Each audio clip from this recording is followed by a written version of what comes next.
여러분 안녕하십니까. 더불어민주당의 대통령 후보를 뽑는 1차 선거인단 투표에서 이재명 후보가 51%의 득표율로 압승을 거뒀습니다. 전체 선거인단의 3분의 1을 차지하는 중요한 투표에서 과반을 기록하면서 이재명 후보는 대세론을 이어가게 됐습니다. 이낙연 후보는 31.4%로 2위, 추미애 후보는 11.6%로 3위를 기록했습니다. 먼저 엄지인 기자가 보도합니다. 국민선거인단이 참여한 1차 슈퍼위크의 승자는 이번에도 이재명 후보였습니다. 49만 6천여 명이 참여한 1차 국민선거인단 투표에서 이재명 후보는 51.09%, 강원 지역 경선에선 55.36%의 선택을 받았습니다. 누적 득표율은 51.41%. 지금까지 진행된 모든 경선에서 과반이 넘는 지지를 받은 이재명 후보는 이기는 후보를 강조하며 본선 직행을 위한 대세론을 키웠습니다. 우리 국민들께 그리고 우리 대한민국에 필요한 일들을 설명드리고 또 제가 거기에 부합하다는 점들을 2위 이낙연 후보는 누적 득표율 31.08%로 추격의 불씨를 이어갔습니다. 국회의원직 사퇴라는 배수의 진을 친 이낙연 후보는 희망을 얻었다고 자평했습니다.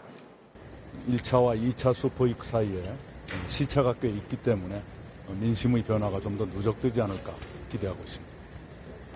추미애 후보가 두 자릿수대 득표율로 3위 자리를 굳건히 했고 정세균 후보는 4%대로 4위에 머물렀습니다. 전체 선거인단 중 3분의 1가량의 표심을 확인한 민주당은 2주 뒤 또 다른 승부처가 될 호남 당원들의 선택을 공개합니다. MBC 뉴스 엄지인입니다. 오늘 경선이 열린 강원도 원주에 김재경 기자가 나가 있습니다. 김 기자 연결해서 각 후보 진영의 분위기와 향후 전망 짚어보겠습니다. 김 기자, 오늘 1차 선거인단 투표가 상당히 중요한 투표였는데 여기서도 이재명 후보가 과반을 기록했어요. 이재명 후보가 확실히 유리해진 거죠? 그렇습니다. 오늘도 50%를 넘겼으니 4연속 과반입니다. 다만 누적 득표율이 51.4%입니다. 아직 본선 직행을 장담하기에는 조금 모자란 부분이라 오늘도 본선 경쟁력 강조에 역점을 뒀습니다.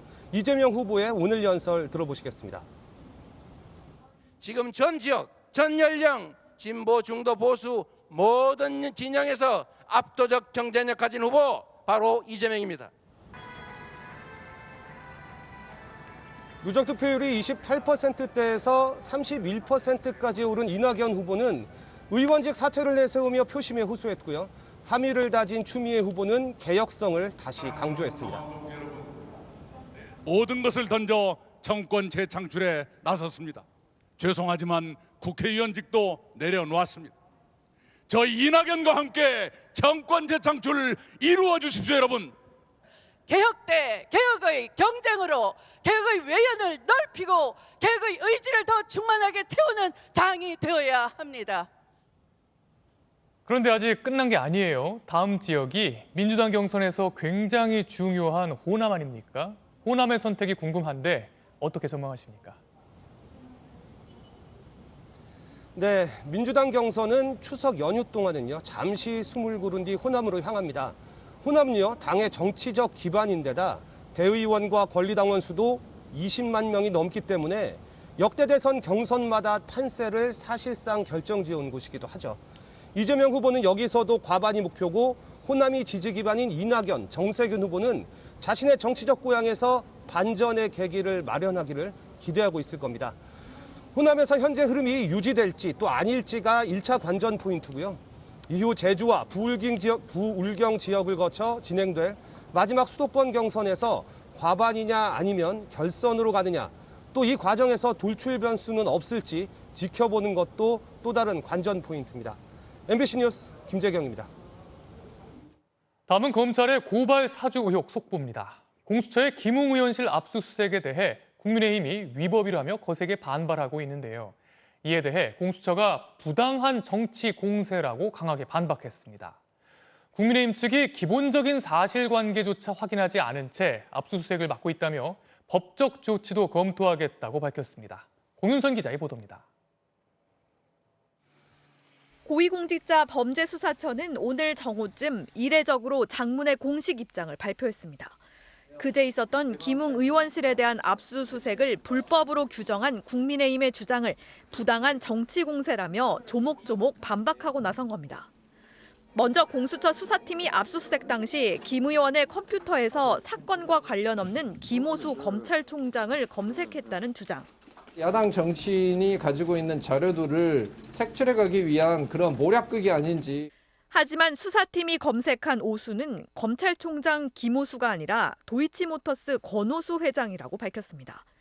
권 씨는 윤석열 전 총장 부인 김건희 씨의 주가 조작 연루 의혹과 관련 있는 인물로 문제의 고발장에 언급된 사람입니다.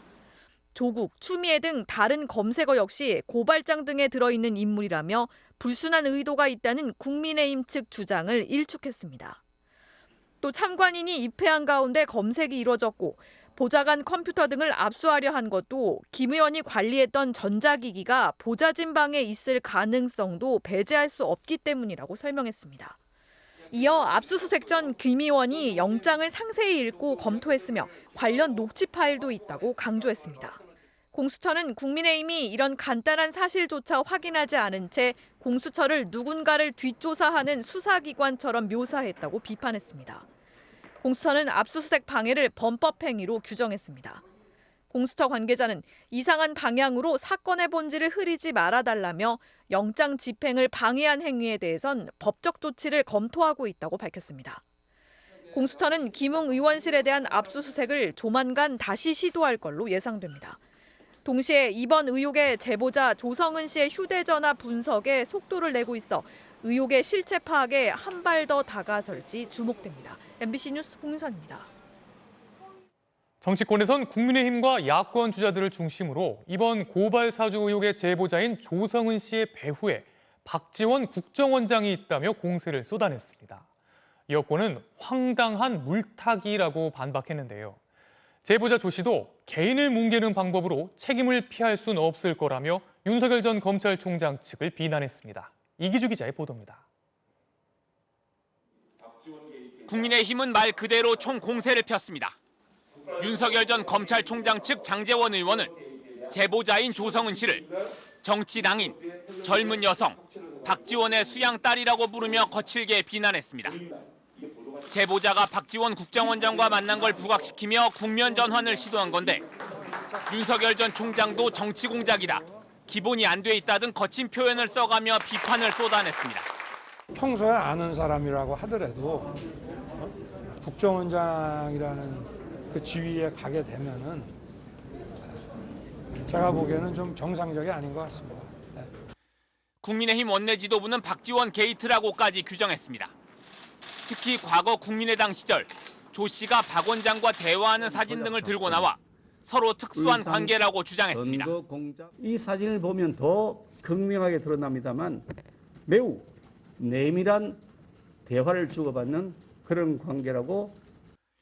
이 같은 박지원 배우설에 대해 민주당은 황당한 물타기라고 받아쳤습니다. 이소영, 한준호 두 대변인은 논평에서 침묵과 책임 떠넘기기, 물타기로는 이 사건을 덮을 수 없다.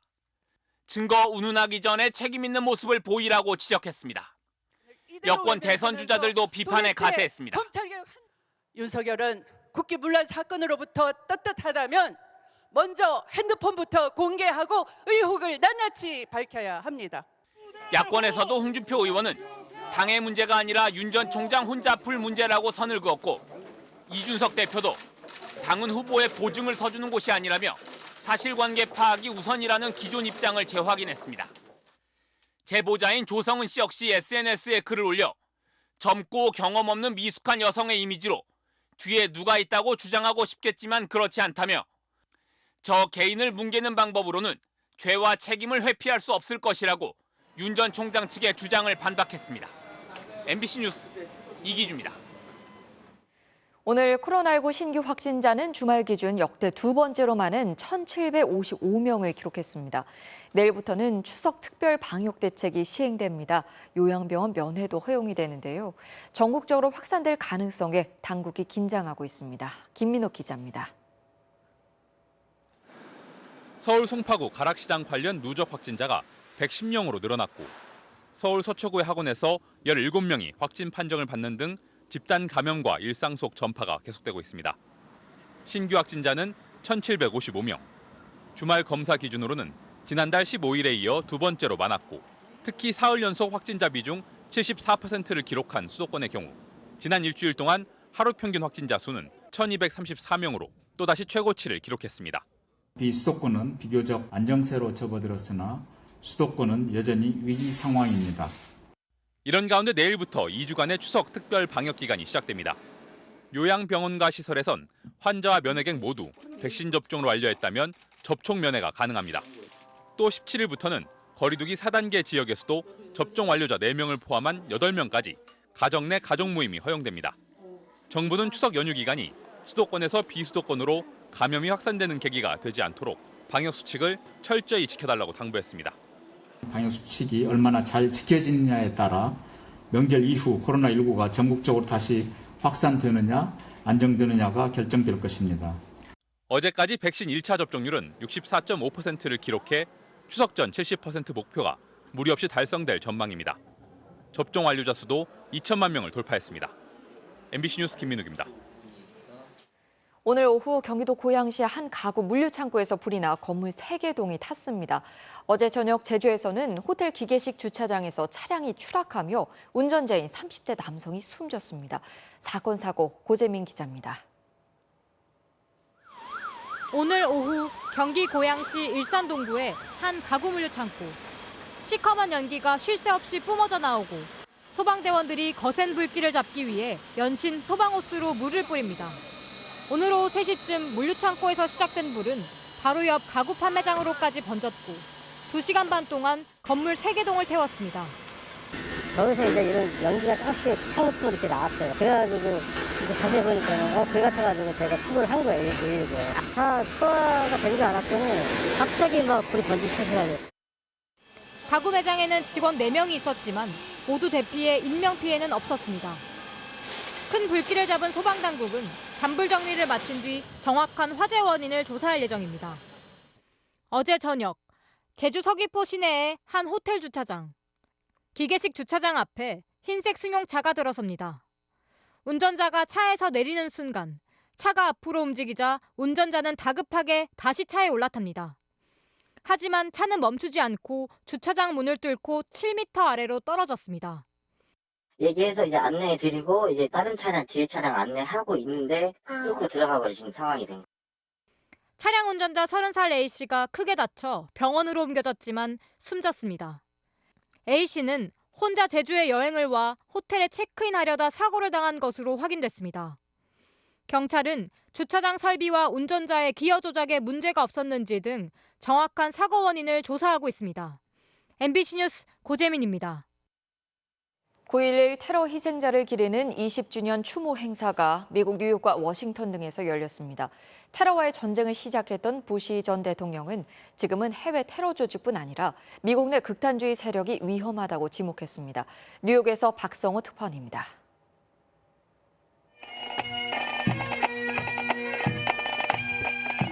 3,000명 가까운 희생자들의 이름이 한 사람도 빠짐없이 불렸습니다. lives on. We love you, Dad. 종소리가 참사 당일 무역센터 건물이 처음 공격당한 시간에 맞춰 울리자 묵념으로 그날을 기렸습니다. 추모식장 주변은 엄숙하면서도 긴장감이 흘렀습니다. FBI와 경찰이 집중 배치돼서 만일의 사태에 대비했습니다. 20년 전 아프가니스탄 침공을 결정한 부시 전 대통령은 알카에다를 악으로 규정했는데 This is clearly a case of good versus evil, and make no mistake about it, good will prevail. 이젠 미국 내 극단주의자들을 그에 못지않은 위험으로 지목했습니다. And we have seen growing evidence that the dangers to our country can come not only across borders, but from violence that gathers within. 그가 지난 1월 의회 습격 사태를 맹비난한 만큼 사실상 백인 극우파를 겨냥한 셈입니다. 실제로 FBI가 파악한 미국 내 테러 중 백인 우월주의자들의 소행이 가장 많습니다. 9.11 이후 이슬람 무장 세력이 저지른 테러보다 2배 많다는 집계도 있습니다. 외부의 테러와 20년 싸워온 미국이 내부의 테러를 어느 때보다 심각하게 보고 있습니다. 뉴욕에서 MBC 뉴스 박성호입니다. 한국관광공사가 공개한 영상 빌 더 리듬 오브 코리아 시리즈가 범 내려온다에 이어 높은 조회수를 기록하는 중입니다.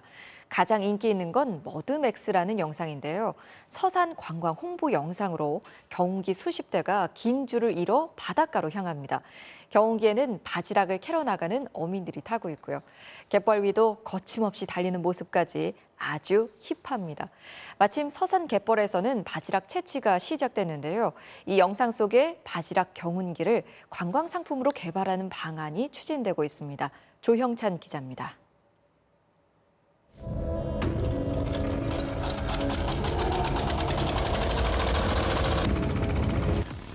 경운기 수십 대가 드넓은 갯벌을 가로지릅니다. 서산 유기방 가옥에서 출발해 해미읍성과 간호람 등을 거쳐 바지락 채취 현장까지 경운기의 질주가 신나고 박진감 넘치는 영상으로 재탄생했습니다.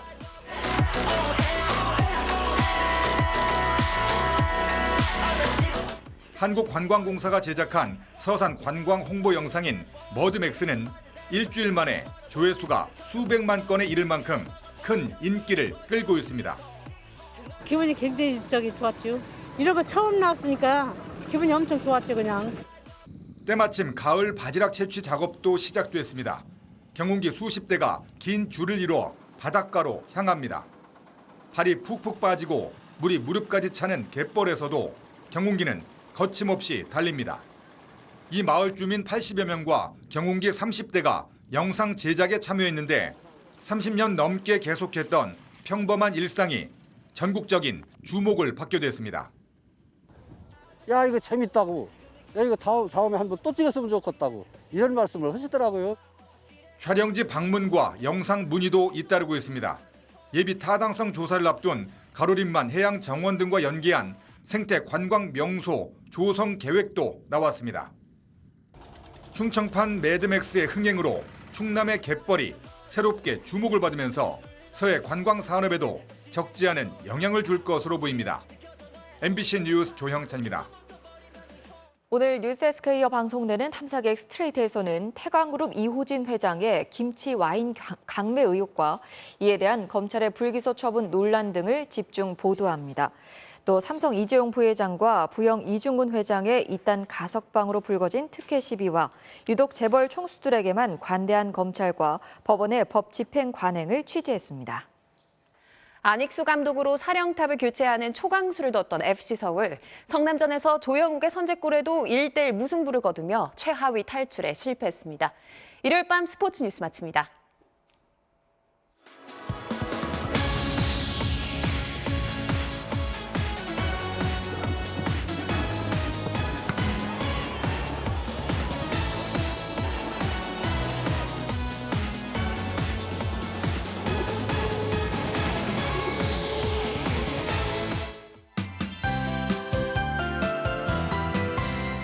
태풍 찬투가 느리게 북상하면서 내일부터 제주도에 폭우가 쏟아지겠습니다.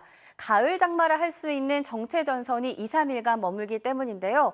내일부터 글피까지 제주도에 최고 100에서 300mm, 많게는 500mm 이상까지 쏟아질 수 있겠고요. 그 사이 서울 등 중부지방은 맑겠고 낮 기온이 30도 안팎까지 올라 덥겠습니다. 14호 찬투는 대만 북동쪽 바다까지 올라왔습니다. 내일부터 2, 3일간 중국 해안에서 거의 정체하듯 매우 느리게 북진할 것으로 보이는데요. 과거 유사한 태풍을 찾아볼 수 없을 정도로 경로가 매우 이례적이어서요.